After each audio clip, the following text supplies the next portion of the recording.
তেল ছাড়া ব্রেকফাস্ট বা ডিনারে হেলদি কিছু নাস্তা খেতে যদি মন চায়, একবার হলেও এই নাস্তাটি বানিয়ে নিতে পারো। যেমন বানানো সহজ, খেতে দারুণ সুস্বাদু, যে খাবে সেই প্রশংসা করবে। আর এত বেশি নরম তুলতুলে যে মুখে দিলেই গলে যায়। এই হেলদি নাস্তাটি বানানোর জন্য লাগবে সুজি। একটা নির্দিষ্ট কাপের মাপ করে 1 কাপ সুজি নিয়েছি। তোমরা সুজির পরিমাণটা বাড়িয়ে বা কমিয়ে নিতে পারো। যতটুকু সুজি নিবে তার অর্ধেক কিন্তু টক দই লাগবে। এখানে 1/2 কাপ মতো টক দই অ্যাড করেছি, তার সঙ্গে স্বাদ মতো নুন দিয়েছি। এবার সমস্ত কিছু ভালো করে একসঙ্গে মিশিয়ে নিতে হবে। মেশানো হয়ে গেলে এর মধ্যে দিয়ে দিতে হবে জল।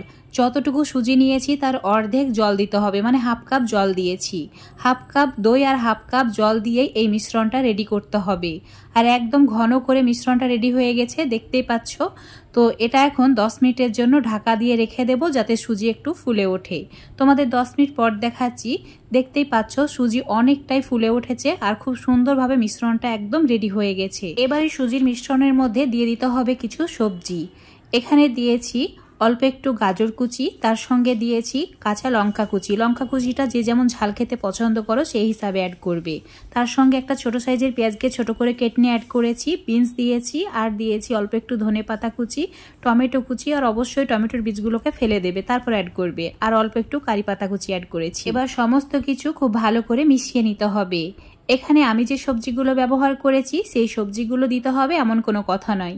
তোমরা তোমাদের পছন্দ মতো বিভিন্ন ধরনের সবজি অ্যাড করতে পারো। সমস্ত কিছু ভালো করে মেশানো হয়ে গেলে এবার দিয়ে দিতে হবে অল্প 1/2 চামচের একটু কম বেকিং পাউডার আর 1/2 চামচ মতো বেকিং সোডা। সামান্য পরিমাণে জল দিয়ে একদম বেকিং পাউডার বেকিং সোডাটাকে অ্যাক্টিভ করে নিতে হবে, তারপর ভালো করে একবার মিশিয়ে নিতে হবে। মেশানোর সঙ্গে সঙ্গেই কিন্তু নাস্তাটি বানিয়ে নেবে। এটা কিন্তু রেস্টে রাখা যাবে না, তাহলে এই যে বেকিং পাউডার বেকিং সোডার রিয়াকশনটা কমে যাবে। তো এই নাস্তাটি বানানোর জন্য চুলোর উপর একটা ফ্রাইং প্যান নিয়েছি। ফ্রাইং প্যানটা গরম হয়ে গেলে চুলোর ফ্লেমটা একদম কমিয়ে দিতে হবে। তারপর 2 হাতা মতো মিশ্রণ এভাবে অ্যাড করে দিতে হবে। একটু গোল করে নেবে রুটির মতো করে, তাহলে দেখতে ভালো লাগবে। আর উপর থেকে সামান্য পরিমাণে সবজি অ্যাড করে দিয়েছি, তোমরা না দিতেও পারো। এখন চুলোর ফ্লেম মিডিয়ামে করে দিতে হবে আর ঢাকা দিয়ে মিডিয়াম ফ্লেমে 1 মিনিট মতো রান্না করে নিতে হবে।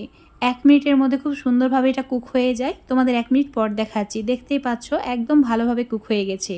তো এটাকে তুলে নিচ্ছি। তো একইভাবে আরও একটি বানিয়ে দেখাচ্ছি। এই নাস্তাটি তোমরা তেল দিয়েও বানাতে পারো। তেল দিয়ে বানালে এই নাস্তাটি একটু বেশি মুচমুচে হয়। তোমরা চাইলে তেলের পরিবর্তে ঘি বাটারও ইউজ করতে পারবে। আর যারা তেল খেতে একদমই পছন্দ করো না, তাদের জন্য এই নাস্তাটি একদমই পারফেক্ট। তেল ছাড়াই ঝটপট বানিয়ে নিতে পারবে। আর এই নাস্তাটি এত বেশি সুস্বাদু হয় যে বাচ্চাদের টিফিনে, এমনকি হাজবেন্ডের লাঞ্চ বক্সেও দিতে পারবে। তো একইভাবে আরও একটি বানিয়ে নিয়েছি। তো সবগুলো এভাবেই বানিয়ে নেব। আজকের এই উত্তপমের রেসিপিটা যদি তোমাদের ভালো লেগে থাকে, অবশ্যই বাড়িতে একবার হলেও বানিয়ে খেয়ে দেখবে। এত বেশি হেলদি আর এত বেশি টেস্টি যে রোজ রোজ বানিয়ে খেতে মন চাইবে।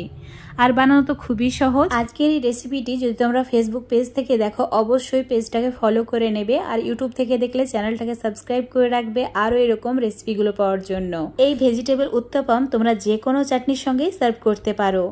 যেটা দিয়ে খাবে সেটার সঙ্গেই ভালো লাগবে। এমনকি এটা এত বেশি সুস্বাদু হয় যে এমনি এমনি খেয়ে নেওয়া যায়। দেখতে পাচ্ছ কতটা নরম হয়েছে। তো এটা একদম মুখে দিলে মিলিয়ে যায় আর খেতে দারুণ সুস্বাদু। একবার হলেও এইভাবে ট্রাই করে দেখবে। তো বন্ধুরা, যেই পর্যন্ত আবারও দেখা হবে এইরকম কোনো সহজ নাস্তা রেসিপি নিয়ে।